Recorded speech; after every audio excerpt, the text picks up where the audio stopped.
welcome. And welcome back to Heretic Owl Tarot. If you're new, thank you. If you're a current subscriber or if you're back, also thank you. Of course, don't forget to subscribe, like, comment, all of the things that help me get some traction in the algorithm, because isn't that just life, right? Algorithms.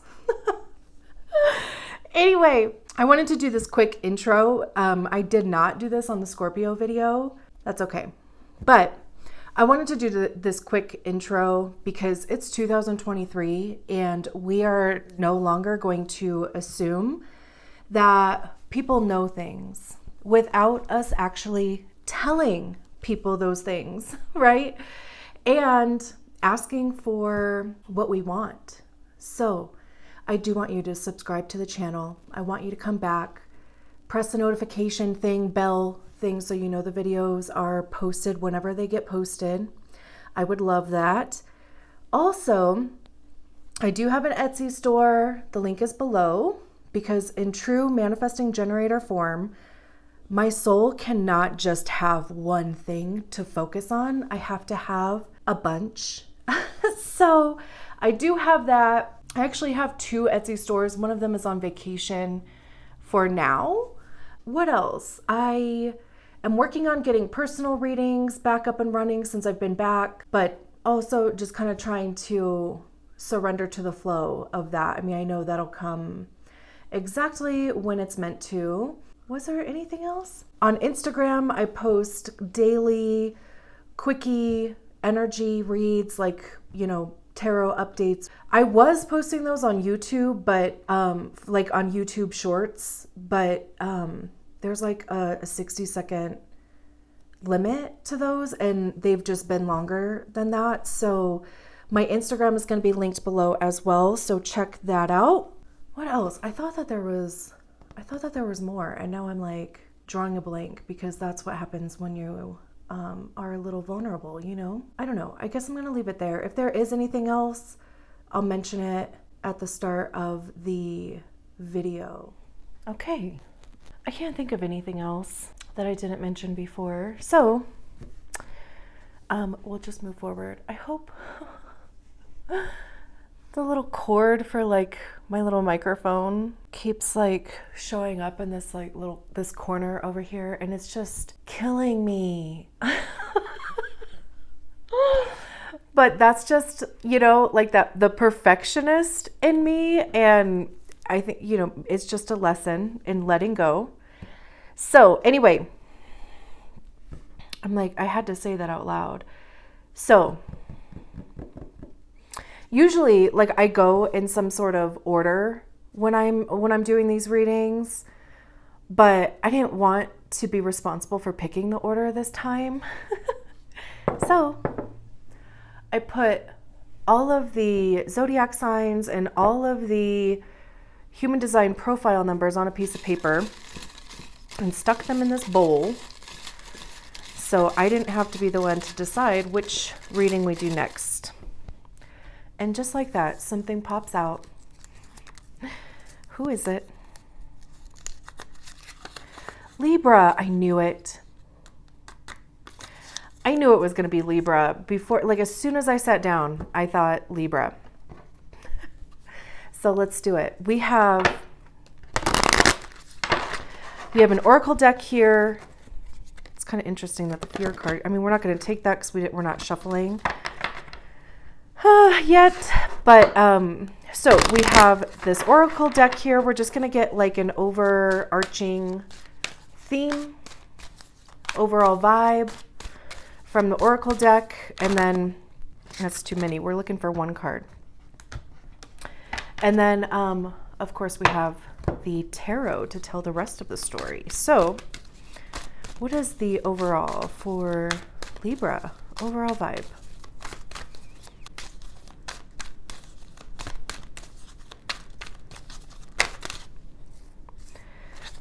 Boundaries. Number 12, that simplifies down to a 3. It's interesting because, I mean, of course, this can go one or two ways. Either it's a thing about you needing to set boundaries, or because, okay, you know, we have this person is in a bubble here. And then there's this flower that they're looking at. So you could be feeling like you're in a situation that maybe you can't get out of, you know, almost kind of feeling trapped in this bubble. You could be keeping yourself in this bubble and not, you know, kind of experiencing what is outside of it. It's like, you know, almost just kind of like watching your life pass you by type of vibe. So again, you know, like it can go either way, and it really kind of depends on your situation. Maybe even like bored is a little bit of like how I'm feeling with that. Looking for inspiration. Maybe feeling like you've been in an incubation type period. We'll get some clarity with the tarot cards, just kind of breaking it down a bit more.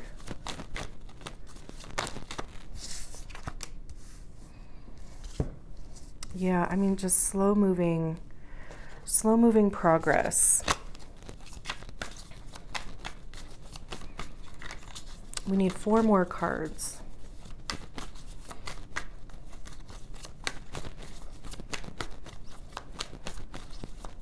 I love the colors on this boundaries card though. I'm not a pink fan.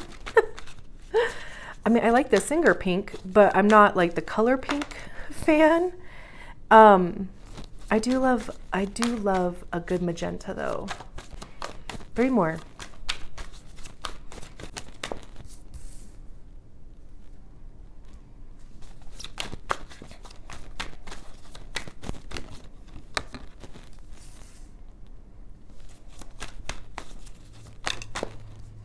Holy moly. No.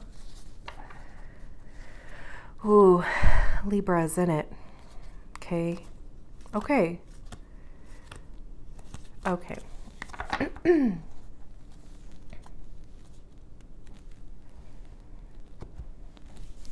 Yeah. All of the things.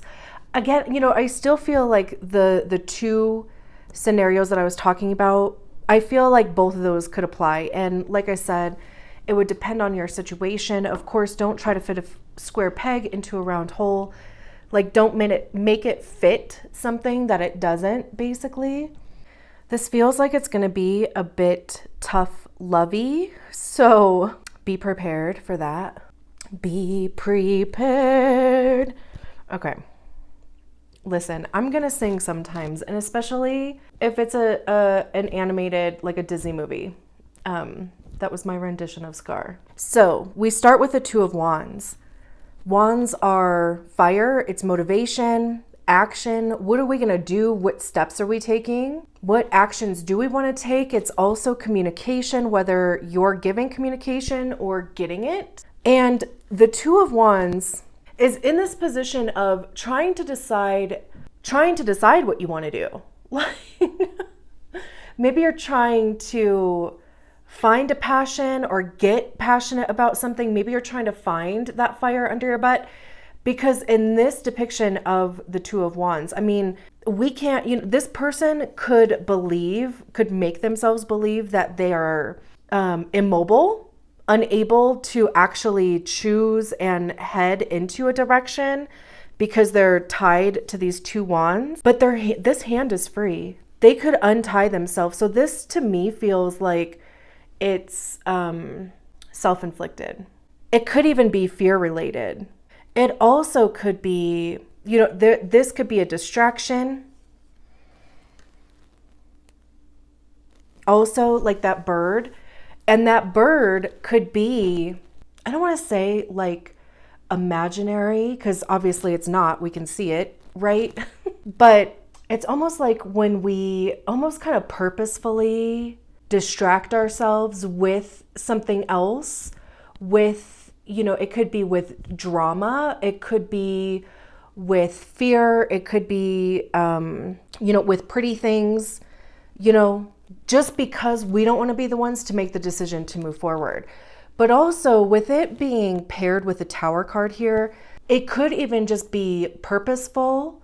Like maybe to a certain extent, it is outside of your control, because the Tower card talks about upheaval, things falling away. It's a bit chaotic, but all the Tower is ever going to do is to take out what is no longer serving our highest good. So if that's relationships, if it's a job, if it's a behavior, and a behavior can literally be, I mean, just the spectrum is so wide, because it could be a way of thinking. It could be your day-to-day routine. It could be, your health. So this Tower could be coming in to light a fire, and sometimes lighting that fire, like I said, can be a bit chaotic, and gosh, I don't want to use a word like devastating. I mean, it certainly can be. This could even just be saying that, a direction that you thought you were going to go in is not going to pan out, because again, it's not for your highest good. This could even just be that, when you are trying things, or the things that you have tried haven't worked out. And it's almost like, now I'm kind of seeing like, just almost trying to keep your head above water, stay positive, find something positive to focus on. And don't get me wrong, like I'm not one of those people that is into the whole like toxic positivity thing. I will not ever, for the most part that I can remember, like be the type of person that says, well, let's look at the positive. When you are going through something like the Tower, no, absolutely not. I cannot stand when people do that to me. So I try not to be hypocritical and do that to other people.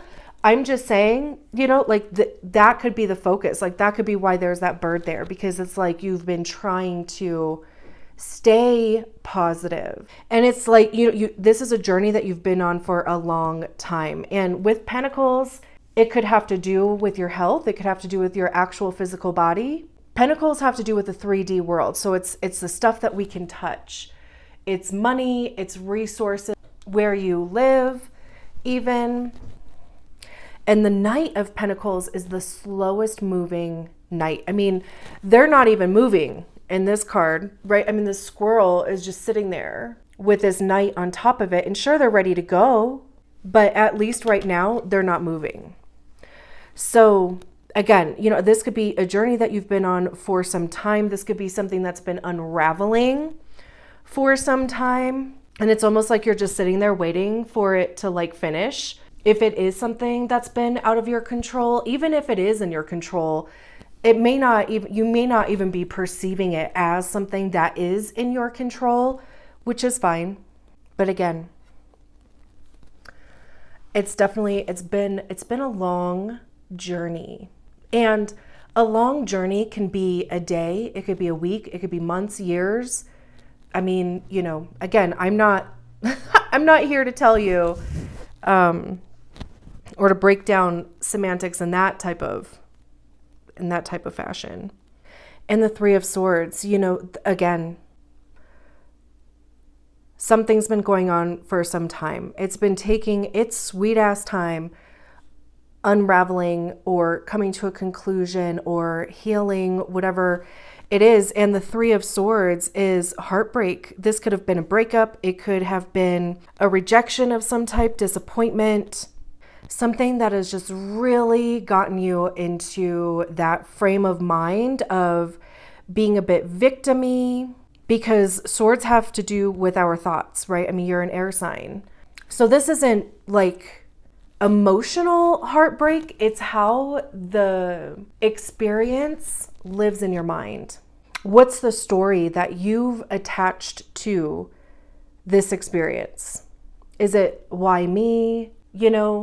Is it, I keep just hearing in my head, like, why me, why me, why me? Like, what did I do to deserve this? Or, that type of, just that mental, that cyclical mental process. And I like this over here because it's at least a progression. Ooh. That scared the life out of me. But it's at least a progression, right? I mean, you know, we go from the Seven of Swords to the Eight of Swords. Neither one of these cards are very good feeling by any means. But like I said, you know, it's at least a progression. And we'll take that. The Seven of Swords generally talks about betrayal, manipulation, deceit. You know, in this depiction, and generally, traditionally, the figure is stealing the swords. They went to the enemy's camp and stole their swords so that when they go into battle, they won't have weapons to use against them. So, I mean, it's still robbery, you know? And in this depiction, there's one sword here. And to me, when I see the Seven of Swords, I see the Seven of Swords as being the card of us fooling ourselves. Where in your life are you fooling yourself? Is it this story that you've been telling yourself for a while? Is it, you know, the story that you have attached to the experience that you've gone through? And that's not to say that this experience was easy or not as difficult or not as hurtful. But it's also like, you know, is there an opportunity or is it time to start to come out of that, heal from it? What can be taken away from the situation? How can you help yourself move beyond being kind of in this like stuck energy? And again, you know, it would depend on your situation. I don't want to, you know, I'm not blaming you by any means. I'm not saying that this is all your fault. This is all mind stuff. All of this is mind right here in this corner. The Tower might actually be air too. No, that's fire. But because, you know, what we believe, we'll see. We will find, like, no matter what happens, we will find evidence to support the way that we think. No matter what anybody says, no matter what happens. I was just having this conversation with somebody the other day. I was talking about one of my prior relationships. And I was saying that exact thing. I'm like, no matter what the actual reality of it was, you know, because obviously you're going to see it differently than I am, than somebody else, than, you know, because we all have our own filters. Our egos are all built on our own experiences and how we framed our thoughts and our identities around those things, right? But where is it that you are fooling yourself? And at least to the point of allowing in, just opening up a little bit of space for something else to come in, a different thought. Allow, you know, a different seed to be planted. That's it. You know, just allowing that little bit of space in there. This is also a card about taking risks. Because, I mean, look at this guy, okay? What kind of risk would you have to be willing to take to walk into a den of wolves, or at least one wolf, no, two wolves here, and take these swords? It couldn't have been quiet doing that, you know? You're like, I'm going to leave that one. I'm not going to even try to go back for that one. So that might even be kind of this energy of what is going on even in this boundaries card. You know, like it's the fear that is holding you back from taking this risk or taking any type of risk. And maybe it's a fear that has lived in your body for some time. Like, you know, again, it can be a prior experience or condition or something like that you're like, I don't really want to poke the lion type of thing.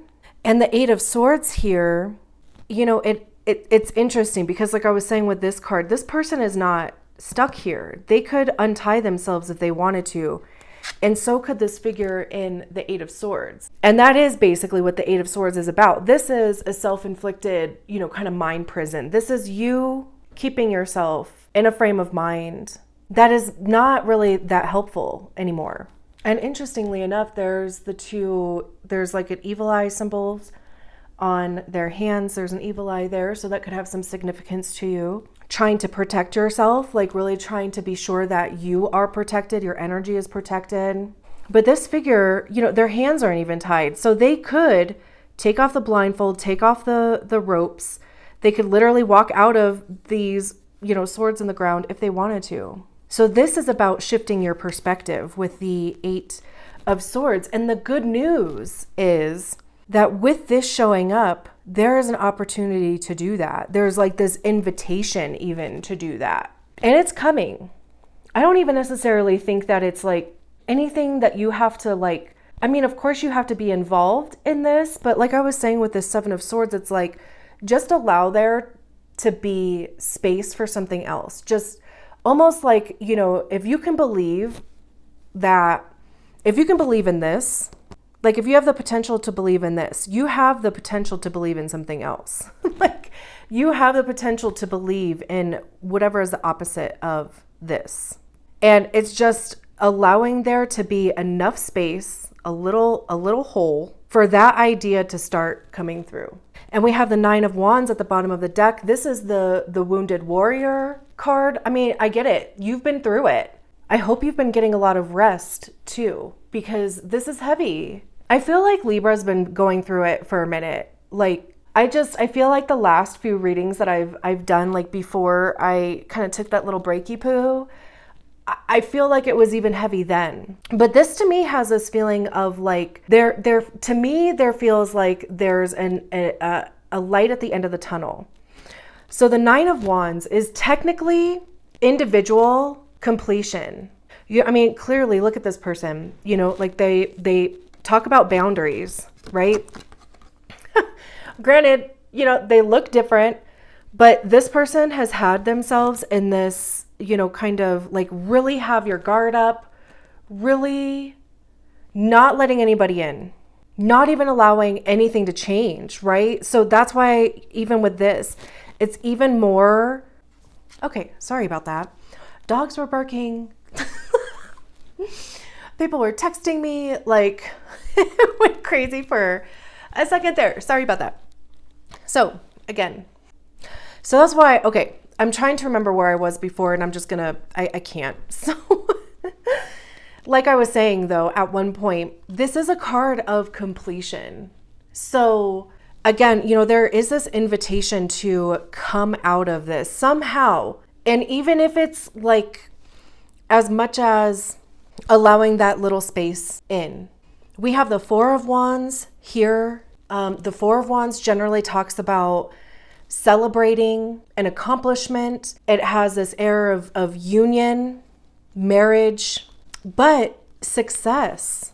This is why, again, and like every card behind this Nine of Wands is good. So if you kind of allow this little bit in, however that looks like for you, this is even just, like reaching a point that your efforts have paid off. There could be somebody helping you. This could be like the right assistance that you've been looking for coming in, and somebody actually, this commitment to helping you get to this point.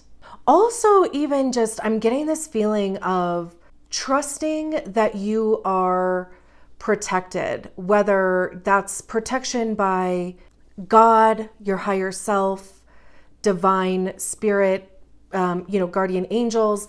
If you believe in a higher power, right? That's how this even feels here. And then the Knight of Wands, this is like the fastest moving, one of the faster moving knights of the tarot. Look at them. There's this, again, this feeling of victory, adventure, fun, success, again, like just this posture of celebration. The world, something ending. And what's ending is this stagnant period, being in suspension. the Three of Cups behind there, which is celebration with other people. The Magician, creating something else, like having all of the tools that you need in order to have a new start. So this all was heavy. And like I said, the air of tough love was definitely there. However, the purpose of that, because there's always a purpose, the purpose of that is to get you to all of this that's under the Nine of Wands. All of this good stuff that's under here. This is all good. There's literally none of these cards after the Nine of Wands are anything bad. So, you know, if you're worried about that, if that's what's kind of keeping you in this because you're like, oh my God, it's going to be just a lot of the same. It won't. It won't. It won't. I'm going to leave it there. Thank you for being here. I'll talk to you soon. Bye.